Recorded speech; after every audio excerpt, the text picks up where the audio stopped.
Good morning, this is Mission Control Houston. Welcome and thank you for joining us for today's edition of ISS Update this Wednesday, April 18. We are coming to you live from inside the International Space Station Flight Control Room, where the team here has been monitoring the systems aboard the station and also supporting the day's activities of the Expedition 30 crew members. Leading the Orbit 2 team here in the Station Flight Control Room today is Flight Director Heather Rarick, shown here in the right-hand side of your screen, and also Josh Matthew, who is serving as Capcom, relaying all ground messages up to the crew. The 6 crew members aboard the station now include NASA astronaut and commander of the complex Dan Burbank, and flight engineers and cosmonauts Anton Shkaplerov and Anatoly Ivanishin, as well as NASA astronaut Don Pettit, cosmonaut Oleg Kononenko, and European Space Agency astronaut Andrei Kuipers. Commander Burbank, Shkaplerov, and Ivanishin arrived at the orbiting complex mid-November last year. They will complete their 158th consecutive day in space today, with just a little more than a week left of their 5.5-month stay aboard the space station. Meanwhile, Pettit, Kononenko, and Kuipers launched to the space station 4 months ago on December 21st, arriving at the station 2 days later and making up the complete crew of Expedition 30 that is now aboard the space station. Today marks 120 days in space for Pettit, Kononenko, and Kuipers. The space station with its crew aboard is now flying at an altitude of about 248 statute miles. The orbiting facility has just making an east-southeastern track headed toward a night pass across the deserts of Kazakhstan, which is also the landing site of the Soyuz TMA-22 that will be carrying Burbank, Shkaplerov, and Ivanishin back home next week on April 27th. On orbit, the expedition crew members continue to work on a variety of science experiments, perform maintenance to their home away from home, and also prepare for several comings and goings of various spacecraft to and from the International Space Station. Today, Station Commander Dan Burbank continues work he began earlier this morning to remove and replace a hydrogen sensor of the oxygen generator system. He will then take a short break from it to conduct some battery maintenance to the onboard spacesuits that are used in a spacewalk outside the complex.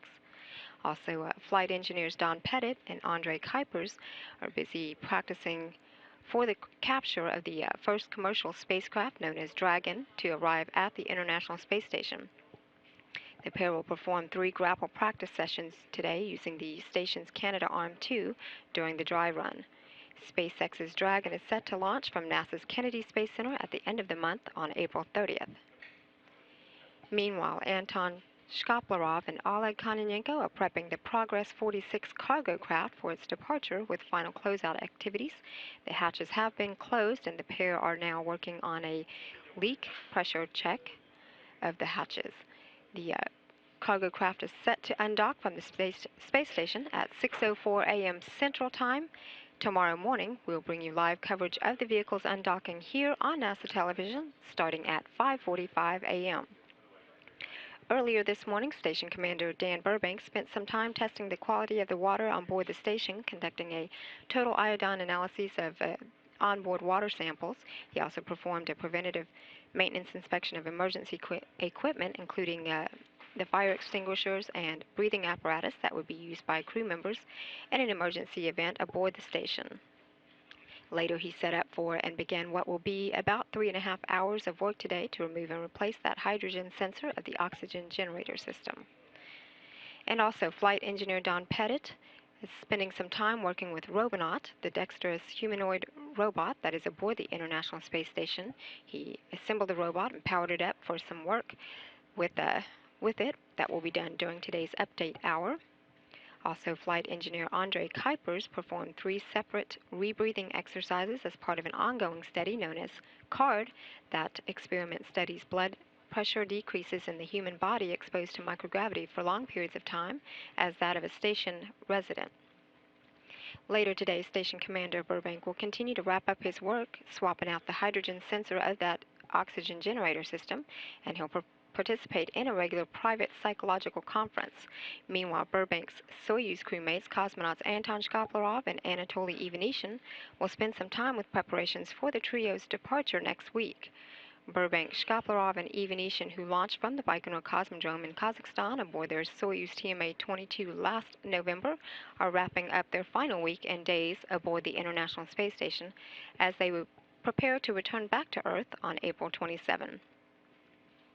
At the day's end, each crew member will have exercised to maintain its physical fitness and help mitigate the negative effects of microgravity on their bodies. The Expedition 30 crew members will do some evening prep work for another busy day in space tomorrow. They will then participate in their final daily planning conference with ground controllers around the world before entering their pre-sleep period. The crew is then scheduled to go to bed at 4:30 p.m. Central Time. This is Mission Control Houston.